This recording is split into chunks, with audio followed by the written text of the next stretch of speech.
మెహర్ బాబాకి జై. సో, పోయిన వారం ఒక అద్భుతంగా ఇరుచి గారి యొక్క ఆహ్, ఇన్ హిస్ గ్రిప్ అంటే బాబా యొక్క ఆయన యొక్క దీంట్లో అన్నమాట. గుప్పిట్లో అన్నమాట. గ్రిప్ అంటే గుప్పిట. అంటే ఆయన పట్టులో, ఆయన అధీనతలో అనొస్తుంది కరెక్ట్‌గా అంటే ఇన్ హిస్ గ్రిప్ అంటే ఆయన అధీనతలో అని మనం ఇక్కడ పలకాలన్నమాట. అంటే ఇక్కడ మనం తెలుసుకునేదేంటంటే ఆయన అధీనతలో, బాబా యొక్క అధీనతలో ఇరుష్ గారి యొక్క కుటుంబం ఏ విధంగా ఉందో ఆయన తెలియజేస్తున్నారు.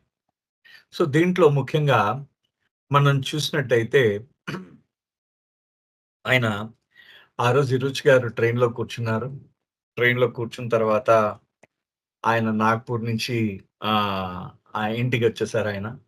ఇంటికొచ్చేసిన తర్వాత మెల్లిగా ఆయనకి వాళ్ళ నాన్నగారు తిట్టారు ఇరుచి గారిని. "ఏమయ్యా కారెక్కడ పెట్టావు? అలా కారు ఎక్కడ పడితే అక్కడ వదిలేసి వచ్చేస్తావా?" అని చెప్పేసి తన కొడుకుని ఆయన కొంచెం గట్టిగా మందలించారు. "లేదు నాన్న నేనది పోలీస్ అతనికి కానిస్టేబుల్‌కి ఇచ్చి వెళ్ళాను" అని చెప్పేసి ఆయనేదో సమాధానం చెప్పారు. అయితే అప్పుడు ఆయన తన తండ్రి ఆగ్రహంతో ఉన్నాడని గ్రహించి, అయ్య బాబోయ్! ఇప్పుడు గాని నేను ఈ బాబా విషయం జెప్తే ఎలా ఉంటుందో అని కొంచెం భయపడ్డారు కూడా. ఈ లోపల వాళ్ళ తల్లిగారు అడిగారు, "నాన్న ఏమన్నారు బాబా గారు?" అని చెప్పేసి ఆయన్నడిగితే, ఇరుచి గారు ఏం జేశారంటే, "అమ్మ నేను స్నానం చేసొస్తాను, అప్పుడు మాట్లాడతాను" అని చెప్పారనమాట. ఆ తర్వాత ఇరుచి గారు మొత్తం అందరిని స్నానం చేసిన తర్వాత హాల్‌లో కూర్చొని అందరిని పిలిచి మొత్తానికి అప్పుడు బాబా చెప్పిన విషయాల్ని చెప్పడం ప్రారంభించారు. "అమ్మా! నేనిలా బాబా దగ్గరికి వెళ్ళాను. బాబా ఏ విధమైన ఉపోద్ఘాతం లేకుండా ఒకే ఒక్క ప్రశ్న అడిగారు నన్ను. ఈరోజు అన్నీ వదిలేసి నా దగ్గరికి నువ్వు రావడానికి సాధ్యం అవుతుందా?" అని అడిగారు. నేను "నీ కృపుంటే ఏదైనా సాధ్యమే" అన్నాను. అనేసరికి మళ్ళీ రెండోసారి ఆయన సరే అయితే ఆగస్ట్ 1 తారీఖు కల్లా వచ్చేయి నా దగ్గరకన్నారు బాబా. ఆ తర్వాత నేను బయటకొస్తూ ఉంటే మీరందరిని కూడా తీసుకొని రమ్మన్నారు. అంటే నేను అప్పుడు కూడా ఇదే జవాబిచ్చాను. "నీ కృపుంటే ఏదైనా సాధ్యమే" అని చెప్పేసి ఆయన చెప్పడం జరిగింది. సమాధానం ఆయన ఈరోజు గారు చెప్పడం జరిగింది. వాళ్ళ అమ్మగారు ఆ మాట విని చాలా సంతోషించారు. ఆహా! ఇన్నాళ్ళకి నేను అనుకున్నది జరుగుతున్నాం కదా! బాబా దగ్గరికి డైరెక్ట్‌గా మనం ఇంక వెళ్ళగలిగే అవకాశం మనకొచ్చింది అని చెప్పేసి, ఇరుచి గారి తల్లిగారైన గైమయ్య గారు చాలా సంతోషంతో ఉన్నారు. ఇరుచి గారికి భయమేస్తున్నది. తన తండ్రి గారు ఏ విధంగా ఆయన తనలో ఉన్న ఆవేశాన్ని ఏ విధంగా ప్రకటిస్తాడో అనేది ఆయనకి తెలియకుండా ఉన్నదనమాట. తెలియకుండా ఉండేసరికి ఆయన మొత్తానికి ఆయన ఆహ్, తండ్రి వైపు తిరిగాడనమాట ఇరుచి గారు. తిరిగి, "నాన్న మీరేమంటారు?" అని అడిగాడు. మనం ఊహించని సమాధానం చెప్పారాయన. ఎవరు? పాపజ్జి సవాల ఇరుచి గారి తండ్రి. ఏమన్నారు? "అయ్యా! నాన్న నేనేం చెప్తాను? ఇది మీరందరూ నిర్ణయించారు. నిర్ణయించినప్పుడు ఇంత పెద్ద మన ఎస్టేటు, ఇంత ఇన్ని తోటలు, ఇంత ఇన్ని సౌకర్యాలు, ఇవన్నీ కూడా నేను సంపాదించింది మీకోసం, మీ సంతోషం కోసం, మీకోసం, మీరు ఆనందంగా ఉండాలని, మీ సౌకర్యం కోసం నేను సంపాదించాను. మీకు బాబా దగ్గరికి వెళ్ళడంలోనే ఆనందం ఉన్నది అని మీకనిపించినప్పుడు, నేను మాత్రం ఎందుకు నాన్న, నాకేం చెప్పడానికి ఏం లేదన్నారాయన. ఏ తండ్రి నుంచి మనం ఇటువంటి సమాధానాన్ని ఊహిస్తాం? అది నేను నా నేను అసలు ఈ పుస్తకం చదువుతుంటే ఇప్పటికీ ఇది నేను కొన్ని ఒక 100 సార్లు చెప్పుంటాను ఇదే సంఘటనని. చెప్పిన ప్రతిసారి కూడా ఆ ఒంటి మీద రోగాలు గుబురుపాటుకు గురవుతాను ఒక క్షణం పాటు. ఆ రోమాలన్నీ ఆయన మాటలకి నిక్కపొడుచుకుంటాయి. పాప చేసేవాళ్ళ మాటలకన్నమాట. ఏ తండ్రి కూడా ఆ విధమైన సమాధానం నేనెప్పుడూ వినలేదు. ఈరోజు గారు కూడా అదే మాటన్నారు. అప్పటిదాకా నా తండ్రి కొంచెం కఠినంగా ఉంటాడు. ఆ తర్వాత కఠోరమైన క్రమశిక్షణ కలవాడు. ఆయన పిల్లల యందు కఠోరంగా ఉంటాడు అనే భావన నాకు కలిగి ఉండేది. కానీ నా తండ్రి నోటి వెంబడ అంత గొప్ప మాటలు నేనెప్పుడూ కూడా వినలేదు. అప్పుడు నాకర్థమైందనమాట. అంటే నా తండ్రి నన్ను తిట్టాలి. "ఏం పిచ్చి వెధవా! నీకసలు ఏం అధికారం ఉంది? నా తరఫున వెళ్లి నీకు మాట ఇవ్వడానికి ఏం అధికారం ఉంది?" అని అంటాడనుకున్నాను నా తండ్రి. కానీ ఆయన తన పిల్లలకి ఏది సంతోషం కలిగిస్తుందో దానికోసం ఆయన సిద్ధపడ్డాడు. ఇంక అంతకన్నా గొప్ప తండ్రి నాకెక్కడా కనిపించలేదు. అది కూడా ఏదో తెచ్చిపెట్టుకున్నది కాదు. ఆయన సత్యముగా మాట్లాడాడు. గొప్ప అంటే హృదయపూర్వకంగా ఆయన చెప్పిన జవాబు నాకర్థమైంది. ఆ రోజు నా తండ్రి ఎంత గొప్పవాడో అనే విషయము ఆ క్షణమున నాకర్థమైంది అన్నాడనమాట. ఫిరోజ్ గారు ఎంత గొప్పగా చెప్పారు చూడండి ఆయన మాటకి. అనిన తర్వాత అందుకనే బాబా, పాపా జసావాలా అంటే బాబాకి ఎంతో ఇష్టమనమాట. ఎంత ఇష్టమంటే ఆయన ఎప్పుడూ బాబా పిస్టల్ అని చూపిస్తూ ఉండేవాడు. అంటే 2 వేళ్ళు ఇలా పెట్టి మనం తుపాకీ చూపిస్తాం గదా! ఆ విధంగా తుపాకీతో చూపిస్తూ ఉండేవాడనమాట. పిస్టల్‌గా ఆయన చూపిస్తూ ఉండేవాడు. ఆ పిస్టల్ అని. ఆ పిస్టల్ ఆయన బాబా ఆయన యొక్క గుణం చాలా ఇష్టంట బాబాకి. ఎందుకంటే కారణం ఏంటంటే, ఆయన ముక్కుసూటి తత్వము చాలా ఇష్టం బాబాకి. ముక్కుసూటిగా మాట్లాడతాడట. ఏది మాట్లాడినా ముక్కుసూటిగా మాట్లాడతాడట. సో, బాబా మా మా ఇంట్లో మేమెప్పుడూ గర్జించే సింహంగా నా తండ్రిని భావిస్తూ ఉండేవాడిని.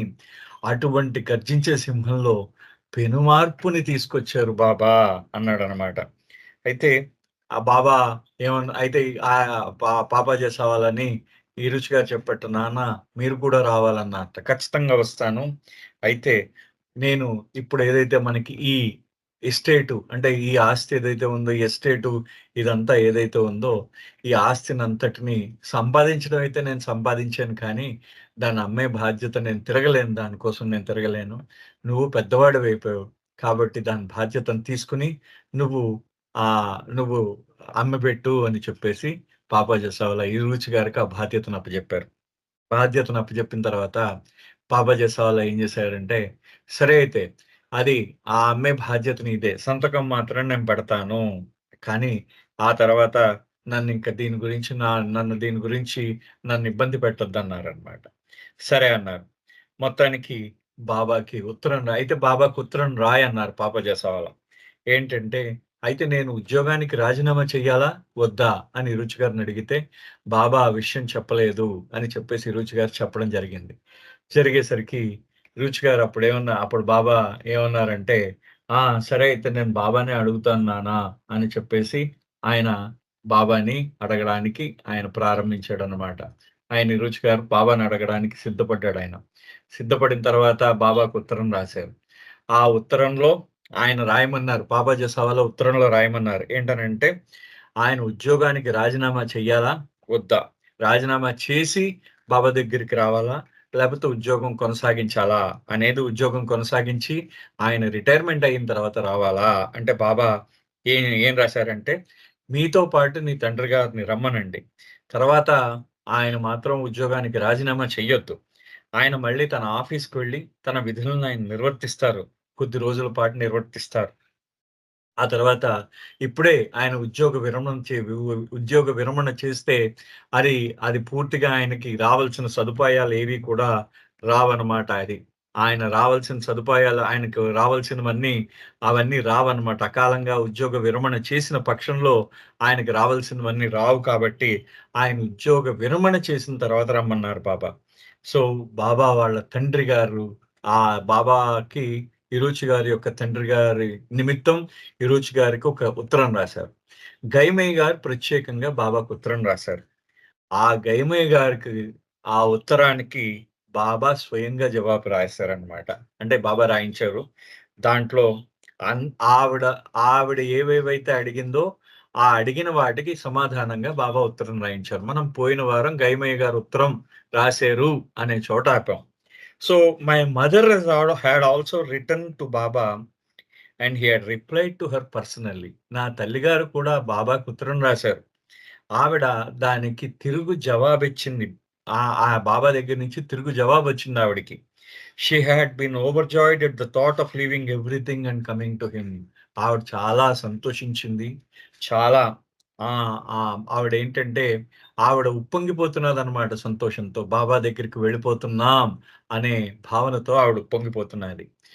ఆవిడ బాబాకి ఆవిడ ఉత్తరం రాశారనమాట. ఆ గైమయ్య గారికి. ఇది 30/5/1938 అంటే 30వ తారీఖు అంటే మే నెలాఖరులో ఆయన బాబా ఉత్తరం రాశారు. బాబా ఎప్పుడు రమ్మన్నారు వీళ్ళని? ఆగస్టు 1 తారీఖు రమ్మన్నారు. మే ఆల్రెడీ 30 అయిపోయింది. జూన్, జులై 2 నెలల్లో వాళ్ళు మొత్తం అమ్మేయాలి. మొత్తం గిస్టేట్ అంతా అమ్మేయాలన్నమాట. సామాన్ల దగ్గర నుంచి మొత్తం అమ్మేయాలి. ఆ ఉత్తరానికి ఆవిడ ఇలా రాసింది. డియర్ గైమై, బాబా రాస్తున్నారు, ప్రియమైన Gaimai, I discussed all with Bairam Shah and Eruch and everything is well settled. నేను అన్ని బైరం షా అంటే పాపాజీ సవాలతో, ఇరూచ్‌తో నేను అన్ని మాట్లాడాను. సో, ప్రతీదీ కూడా అంతా బాగా సెటిల్ అయిపోయింది. అంతా సెటిల్ అంటే మొత్తం అంతా కూడా స్థిరపడిపోయిందనమాట. నువ్వు దాని గురించి ఇంక చింతించాల్సిన అవసరం లేదు అని చెప్పేసి అంటున్నారనమాట. ఆ! అంటే నువ్వు దాని గురించి ఇంకా ఆలోచించాల్సిన అవసరం లేదు. అంతా కూడా అంతా కూడా స్థిరపడిపోయింది. నిర్ణయింపబడిపోయింది. సో, కాబట్టి నువ్వు దాని గురించి ఆలోచించవలసిన అవసరం లేదన్నారు బాబా. అంటూ Bairam Shah has promised to do whatever I have said which has pleased me very much. అంటే బైరం షా అంటే పాపా జెసావాలా నాకు వాగ్దానం చేశారట. ఏమని? ఆయన నేను ఏదైతే చెప్తానో అది చెయ్యడానికి ఆయన నాకు వాగ్దానం చేశారు. అంటే నేను చెప్పింది చేయడానికి బైరం షా నాకు వాగ్దానం చేశారు. అది నన్ను చాలా ప్రసన్నుని చేసింది. నాకది చాలా నచ్చిందిట బాబాకి ఆ విషయం. అంటే బాబాకి ప్రసన్నుడిని చేసిందనమాట బాబాని. అంతే చూడండి ఎంత ఆయనకి ఆయనకంత ఇష్టం కలిగింది బైరం షా మీద. ఎందుకని? బైరం షా వాగ్దానం చేశారు. బాబా ఏం చెప్తే అది చేస్తానని. Hence, you should give cooperation as much as possible in his work and be of help to him. Such is my wish. నీ భర్త నాకు వాగ్దానం చేశాడు. నేనేం చెప్తే అది చేస్తానని. అది నాకు చాలా నన్ను ప్రసన్నుడిని చేసింది. ఆయన ఇచ్చిన వాగ్దానం. సో, ఇప్పుడు నీ కర్తవ్యం ఏంటంటే, నువ్వు పరిపూర్ణమైన సహకారం నీ భర్తకు అందించాలి. ఎంత వీలైతే ఆయన పనిలో ఆయనకెంత నువ్వు సహకరించగలవో అంత సహకారాన్ని ఆయనకు నువ్వు అందించడమే నా కోరిక అన్నారు బాబా. అది నాకిష్టమైనది అని అంటున్నారు. చూడండి ఎంత అందంగా బాబా చెప్పే విధానం కూడా. అంటే నీ భర్తకి పరిపూర్ణమైన సహకారం నువ్వు అందించు అంటే అర్థం ఏంటంటే ఆయన ఏది చెప్తే చెయ్యి అని అర్థం అన్నమాట అది. సో, బాబా ఆ విధంగా ఆవిడకి సమాధానం రాశారు. Be not afraid of anyone and do not worry about anything and leave everything to me and be care free. అంటే దేని గురించి కూడా నువ్వు చింతించాల్సిన అవసరం లేదు. అంటే నువ్వు దేని గురించి కూడా చింతించవలసిన అవసరం లేదు. నువ్వు ఆహ్, ఆహ్, ఆహ్, దీన్ దాంట్లో నువ్వు దేని గురించి ఎప్పుడైతే నువ్వు చింతిస్తావో నువ్వు దేని గురించి చింతించాల్సిన అవసరం లేదు. దేని గురించి భయపడవలసిన అవసరం లేదు. అన్నీ నాకొదిలేయి. వదిలేసి నిశ్చింతగా ఉండు. బాబా ఎంత చక్కగా చేస్తారో చూసారా? కేర్ ఫ్రీ అంటే నిశ్చింతగా ఉండు అని చెప్పేసి గైమయ్య గారికంటూ, and in the beginning of all of you must come to me and live with me. August మొదటి రోజున మీరందరూ నా దగ్గరకొచ్చి నాతో మీరు నివసించాలి అని చెప్పేసి బాబా రాశారు. ఈ కుటుంబానికి మాత్రమే బాబా రాయడం జరిగిందండి. చూడండి ఆ సమాధానం కూడా బాబా ఈ కుటుంబానికి మాత్రమే రాయడం జరిగింది. తర్వాత సరే. సో, అంకుల్ రమ్మను. So, all my love for self and the dear ones of the family. అందరికీ నా ప్రేమని తెలియజేస్తూ ఉన్నాను అని చెప్పేసి బాబా అందరికీ తన ప్రేమ ఆశీర్వచనాలిచ్చి ఎంఎస్ ఇరానీ అని ఎంఎస్ఐ అని సంతకం చేశారు Baba. So, in the meantime I am keeping myself busy but not organising but rather disorganising that which was organised. ఇరుచి గారు చెప్తున్నారు. అప్పటిదాకా అంటే ఇప్పుడు నేను ఈ కాలంలో నేనేం చేస్తున్నానంటే ఆర్గనైజ్ అంటే వ్యవస్థాపించడం అన్నమాట. స్థాపించడం. అంటే అప్పటిదాకా ఆయన యొక్క తండ్రి గారు, ఇరుచి గారి యొక్క తండ్రి గారు, ఇరుచి గారు వాళ్ళ కోసం ఆయన స్థాపించిన అంటే ఆయన ఏర్పాటు చేసిన ఆస్తుల వ్యవహారాలన్నిటినీ ఆయన మళ్ళీ దాన్నన్నిటిని అమ్మడానికి ఆయన సిద్ధపడిపోయాడు ఇరుచి గారు. అంటే ఆర్గనైజ్ చేసిన దాన్ని, వ్యవస్థాపించిన దాన్ని ఆయన మొత్తం అంతా అంటే దాన్ని మొత్తం అంతా ఆర్గనైజ్ చేసిన దాన్ని మళ్ళీ దాన్ని పూర్తిగా ఆయన ఇది చేస్తున్నాడన్నమాట. దాన్ని మొత్తం మొత్తం అంతా అమ్మేయడానికి సిద్ధపడుతున్నాడు ఈ రుచి గారు. What to do now? The whole thing is to be sold off or given away. ఇప్పుడు ఏం చేయాలి మేము? ఆ మొత్తం ఉన్న ఆస్తి అంతటికి మేము అమ్మేయాలి. లేకపోతే ఎవరికైనా దానంగా ఇచ్చేయాలి. So the first thought that came to me was to have a distress sale. అయితే మొట్టమొదటిగా నాకు వచ్చిన ఆహ్, ఈ ఆహ్, ఆలోచన ఏంటంటే డిస్ట్రెస్ సేల్ అంటాం. డిస్ట్రెస్ సేల్ అంటే అర్థం ఏంటంటే, మనకి మనకి చేతికి ఏది దొరికితే ఎవరికి కావాలంటే వాళ్ళు బాబు ఇది ఏది కావాలంటే అది కొనుక్కొని పట్టుకెళ్ళిపో. అంటే డిస్ట్రెస్ అంటే మీరు బాగా మనం అంటే దుఃఖంతో అంటే మనకి ఏదైనా కష్టం కలిగిందనుకోండి. కష్టం కలిగినప్పుడు ఇంట్లో ఉన్న ఒక్కొక్కటి అమ్మేస్తూ ఉంటారనమాట. ఎవడికి ఏది కావాలో అది పెట్టేసి అమ్మేసుకోవచ్చు. అది ఆ డిస్ట్రెస్ సేల్‌లో ఆయన ఏం చేశారంటే, ఆయన ఆ విధంగా అమ్మేద్దామని నిర్ణయించుకున్నాడనమాట. But then I thought we have nothing to do with the money. అప్పుడు నాకప్పుడు ఒక ఆలోచనొచ్చింది. మేము ఆ డబ్బుతో మాకేమీ పని లేదు అన్న ఆలోచనొచ్చింది. The thing is that this monster should not be burden us. అది. ఆయన చూడండి ఆయన ఆస్తిని ఆయన ఒక పెద్ద మాన్‌స్టర్ అని పోల్చాడాయన. విరుచు గారు. అంటే వాళ్ళ యొక్క ఎస్టేట్. ఆ ఎస్టేట్‌నన్నిటిని దేనితో పోల్చాడు? రాక్షసుడితో పోల్చాడనమాట ఆయన. మాన్‌స్టర్ అంటే రాక్షసుడు. అంత పెద్ద అతి అంటే విపరీత ఆకారం కలవాడు. మాన్‌స్టర్ అంటే చాలా పెద్ద ఆకారం కలవాడనమాట. అంటే ఆ ఆస్తి కూడా అంత పెద్ద ఆకారం ఉన్నది గదా! అటువంటి రాక్షసమైన ఆస్తి మాకు భారము కాకూడదు అని చెప్పేసి హిరుచి గారు ఆయన అనుకున్నట్ట. ఎంత గొప్ప చూడండి. ఆయన ఆయన ఆలోచన ఏ విధంగా ఉందో ఒకసారి మనం చూడొచ్చు. Nagpur is a sorry. The Nagpur is a place where in summer months the temperature can rise to 116 to 121 degrees Fahrenheit. I still remember having seen with my own eyes the temperature rising to 121 degrees. But our place was filled with lush green and orchards and had plenty of water. So it was sort of heavenly with fragrant roses and jasmine. We had orange trees and berry bushes, so many different fruits growing. Everything was lavish. అది రుచి గారు వాళ్ళ యొక్క ఎస్టేట్‌ని ఆయన అభివర్ణిస్తున్నాడన్నమాట. Summer అంటే వేసవి కాలం నాగ్‌పూర్‌లో చాలా అది చాలా ఎక్కువగా ఉంటుంది. 116 డిగ్రీలు అంటే సుమారుగా 116 డిగ్రీలంటే అది మనకి ఒక 46, 47 డిగ్రీల దాకా ఉండొచ్చు. 46-47 డిగ్రీల దాకా ఉండొచ్చు. 46 నుంచి ఆ తర్వాత ఆయనకి 126 అంటే 49, 50 దాకా కూడా వెళ్ళిపోతుందట నాగ్‌పూర్‌లో ఉన్న టెంపరేచర్. 121 దాకా అంటే 121 అంటే సుమారుగా 50 డిగ్రీల దాకా వెళ్తుందన్నమాట టెంపరేచర్ నాగ్‌పూర్‌లో. అంత వేడి ఉంటుందట నాగ్‌పూర్‌లో. ఎందుకంటే సెంట్రల్ ఇండియా ప్లాటో కదండీ అది. సో, వేడి చాలా ఎక్కువగా ఉంటుంది. అయితే అక్కడ వీళ్ళ ఎస్టేట్‌లో మాత్రం చాలా బ్రహ్మాండమైన చెట్లున్నాయి. మంచి తోటలున్నాయి. వాళ్ళ ఎస్టేట్‌లో తోటలున్నాయి. అదే కాకుండా చాలా కావలసినంత నీరుందిట. సో, మొత్తం అదొక స్వర్గతుల్యంగా ఉంటుందిట వాళ్ళ ఎస్టేటు. ఇరుజు గారు వాళ్ళ ఎస్టేటు అది స్వర్గతుల్యంగా ఉంటుంది. ఏ విధంగా? ఎందుకని? మంచి బ్రహ్మాండమైన గులాబులున్నాయట. మంచి సువాసన వెదజల్లే గులాబులు, మల్లెలు ఉన్నాయి. వాళ్ళ తోటలో సువాసన వెదజల్లే మల్లెలు, గులాబులు ఉన్నాయి.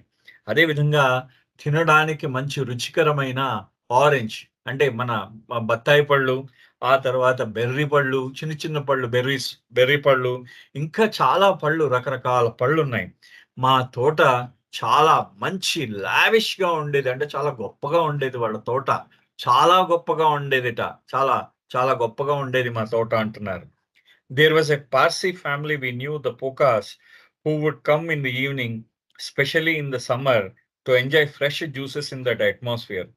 Their sons were all sportsmen, and I was a sportsman. Then that's how we knew the family, and they knew us. ఒక పార్సీ కుటుంబం ఉంది. వాళ్ళని పీఓసీహెచ్ఏఎస్ పోచాస్ అన్నారు. మనం మనం మామూలుగా అసలు యాక్చువల్లీ అది పోకాస్ అని అర్థం అనమాట. సో, మన ప్రొనౌన్సియేషన్ ప్రకారం పోచాస్ అనుకుందాం అది. ఆ పోచాస్ అనే పార్సీ ఫ్యామిలీలో వాళ్ళు రోజు సాయంత్రాలు వేసవిలో వీళ్ళ తోటకొచ్చేవారు. వీళ్ళ ఎస్టేట్‌కొచ్చేవారు. వచ్చి ఆ యొక్క వేసవి కాలంలో వాళ్ళు ఏం చేసేవారంటే ఫ్రెష్ జ్యూసెస్ వాళ్ళందరూ కూడా ఫ్రెష్ జ్యూసెస్ వాళ్ళు తాగుతూ ఉండేవారనమాట. వాళ్ళు తాగుతూ ఉండేవారు. అయితే in the their sons were all sportsmen. వాళ్ళ యొక్క ఆహ్, ఆ పిల్లలందరూ కూడా మంచి క్రీడాకారులనమాట వాళ్ళందరూ కూడా. అయితే అండ్ విరోచ్ గారు కూడా మంచి క్రీడాకారుడు అవ్వడం మూలాన సో వీళ్ళ కుటుంబం, వాళ్ళ కుటుంబానికి ఇద్దరికీ కూడా సాన్నిహిత్యం ఉండింది. So every time every time I would hear that woman speak loudly to my mother, telling her how I wish I owned this place. It's like paradise. That really annoyed me. I didn't like it. How dare she say that she should own our place? So all the time this was in my face. అయితే ఎప్పుడు కూడా ఆ పోచా ఆ స్త్రీ అంటే వాళ్ళ కుటుంబంలో ఉన్న ఆ ఆ యజమానురాలు ఆవిడ ఏమనేదంటే ఈరోజు గారి దగ్గరకు వచ్చి అబ్బా మీ మీ మీ ఇంటి స్థలం ఎంత బాగుంది అని చెప్పేసి గట్టిగా మాట్లాడుతూ ఉండేదిట. మాట్లాడుతూ అబ్బా మీ మీ తోట మీ ఎస్టేట్ స్వర్గధామంగా ఉంది. ఇది మ నాకిలాంటి ఎస్టేట్ ఉంటే ఎంత బాగుండును. నేను ఈ ఎస్టేట్‌కి నేను యజమానురాలైతే ఎంత బాగుండును. ఇదొక స్వర్గధామంగా ఉంది అని చెప్పేసి ఆవిడనేదిట. ఇది ఈరోజు గారికి చాలా కోపం తెప్పించేదనమాట. ఆయనకు నచ్చేది కాదు. సో ఆయనేమనేవారంటే, "నేను ఈ ప్రదేశాన్ని నేను ఈ ప్రదేశం నేను కొనుక్కుంటే బావుండేదని" ఆవిడెప్పుడూ అంటూ ఉండేది. సో, నా మొహం మీదే ఆవిడ ఆ మాట అంటూ ఉంటే నాకు చాలా కోపంగా ఉండేది అని చెప్పేసి ఆవిడ అంటున్నారు ఈరోజు గారు అంటూ. But from that day it always struck me that if you are totally innocent about anything and if you are trying to carry out his behest, it's he who puts everything in your mind. ఆ రోజు నాకర్థమైంది. ఈరోజు గారు అంటున్నారు, ఆ రోజు నాకర్థమైందిట. ఏమనంటే, నువ్వు ఎప్పుడూ కూడా అమాయకంగా నీ మొత్తం భారాన్ని ఆయన మీద వేసేసినట్టయితే, ఎప్పుడైతే నీ మొత్తం భారాన్ని ఆయన మీద వేసేసినట్టయితే, నీ మనసులో ఉంచుకోకుండా నీ భారాన్ని ఆయన మీద వేసినట్టయితే నీ భారం ఆయన మోస్తాడు. అది ఆయన ఇరుచి గారు మనకు చెప్పిన ఒక గొప్ప విషయం చూడండి. అంటే మన మనసులో మనం అమాయకంగా ఉంచుకోకుండా మన భారాన్ని ఆయన మోస్తాడట. The next day that thought was put in my mind, why don't I approach these people? So the next morning, I take the car and drive to her house and knock the door. Iroch, what happened? You have come in the morning. Yes, to tell you one thing. Remember how every time you would come to our place, you would always tell me how much you would love to me to own it. Yes, how I wished I own it. Well, we are disposing of it, so now you can own it. ఈరోజు గారు మనసులో ఒక ఆలోచన వచ్చింది. ఏంటంటే, ఇంక బాబా 1వ తారీఖు ఆగస్టు నాడు వచ్చేయమన్నారు. సో, మనకి డబ్బు ప్రాధాన్యత కాదక్కడ. అక్కడ వాళ్ళ దగ్గర నుంచి ఈ భారాన్ని దించుకోవడం, ఆస్తి అనే భారాన్ని దించుకోవడమే ఆయన ప్రాధాన్యత. సో, ఆయన ఏం చేశారంటే, ఈ ఈవిడికే అమ్మేస్తే పోలే, నేను దీనికి ఓనర్ అయిపోదాం అని అనుకుంటున్నారు ఆ ఎస్టేట్‌కి. ఆవిడకే అమ్మేస్తే బావుంటుంది కదా! అనే భావం ఆయనకు కలిగిందిట. కలిగిన వెంటనే మర్నాడు ఉదయాన్నే ఈరోజు గారు కారేసుకొని వాళ్ళ ఇంటికెళ్లారు. "ఏంటి ఈరోజు ఇంత పొద్దున్నే వచ్చేసావు మా ఇంటికి" అందిట ఆవిడ. అనేసరికి ఈరోజు గారు, "అమ్మా మీరెప్పుడూ అంటూ ఉంటారు కదా! మా ఎస్టేట్‌ని మీరు మా ఎస్టేట్ లాంటి ఎస్టేట్ మీకుంటే బావుండును. ఈ ఎస్టేట్ నాదైపోతే బావుండని మీరెప్పుడూ అంటూ ఉంటారు కదా! సో, కాబట్టి మేము ఆ ఎస్టేట్‌ని అమ్మేయాలని చూస్తున్నాం. మీరు కొనుక్కుంటారా? మీరు దాన్ని కొనుక్కుంటారా?" అని అడిగాడాయన. "Are you mad? పిచ్చివాడివా నువ్వు ఈరోజ్" అని ఆవిడ గట్టిగా అడిగిందనమాట ఆవిడ. "What are you trying to tell me? Have you told your father this? Who are you to dispose of this place? What do you want? Why are you doing this? Look here, we don't have much time for arguments and details. Do you want the place or not? Of course, I would want to have it. How much will you pay? What's the price? Are you sure your daddy wants you to do that? Please, without his permission, I would not come. We are going to Meher Baba on 1st August. And if you want to have it, you will have it. You will have to have it on 1st August 1938, but not before. Ma, but you must tell me now, today, we don't have much time. And not only that, I have to see to the furniture and many other things there. అంటే నీకు పిచ్చెక్కిందా ఈరోజు? నువ్వు ఏం చెప్పడానికి ప్రయత్నిస్తున్నావో తెలుసా? నీ తండ్రి గారికి తెలుసా ఎస్టేట్ అమ్మేస్తున్నా అని? అసలు నువ్వెవరు? ఈ ఎస్టేట్‌ని అమ్మేయడానికి నువ్వెవరు? నీకేం గావాలి? నువ్వెందుకు చేస్తున్నావు ఇదంతా కూడా? ఇగో చూడు, ఏ బి మా అని అభిరుచి గారు ఏమన్నారంటే, "ఇగో చూడండమ్మా, మాకు ఎక్కువ సమయం లేదు. అందుకని ఏం జేస్తారంటే, మాకెక్కువ సమయం లేదు కాబట్టి, మీరు మీ తండ్రిగా మా తండ్రి గారికి నేను చెప్పే చేస్తున్నాను. మేము 1 తారీఖు ఆగస్టు లోపల మేము మెహర్ బాబా దగ్గరికెళ్ళిపోవాలి. మీరు ఎస్టేట్‌ని దాని ఓనరు 1 తారీఖు ఆగస్టు తర్వాతే మీరవ్వగలరు. అంతకుముందు మాత్రం మీకు ఈ ఎస్టేట్ మేమివ్వం." ఆయన డైరెక్ట్‌గా చూడండి ఆయన చెప్పే విధానం గూడా ఎక్కడ వేస్ట్ చేయలేదు దేన్ని గూడా. కానీ మీరు కొనుక్కుంటారా? కొనుక్కోరా? అనేది నాకు కావాలి. మాకెక్కువ సమయం లేదు. కాబట్టి నేనింకా ఎస్టేట్‌లో ఉన్న ఫర్నిచరు అవి కూడా అమ్మడానికి నాకింకా సమయం కావాలి అనే అనన్నారనమాట. సో, ఈ రుచి గారు ఇది చెప్పారు. సో, ఇవాళ నాకు కొంచెం పనుందండి. సో, ఇవాళ ఇక్కడ ఆపుతాను. తిరిగి మళ్ళీ రేపు కంటిన్యూ చేస్తాను. అంతవరకు అవతార్ మెహర్ బాబా కీ జై. జై బాబా అండి. జై బాబా. ఒక్కసారి ఇవాళ అడ్జస్ట్ కండి.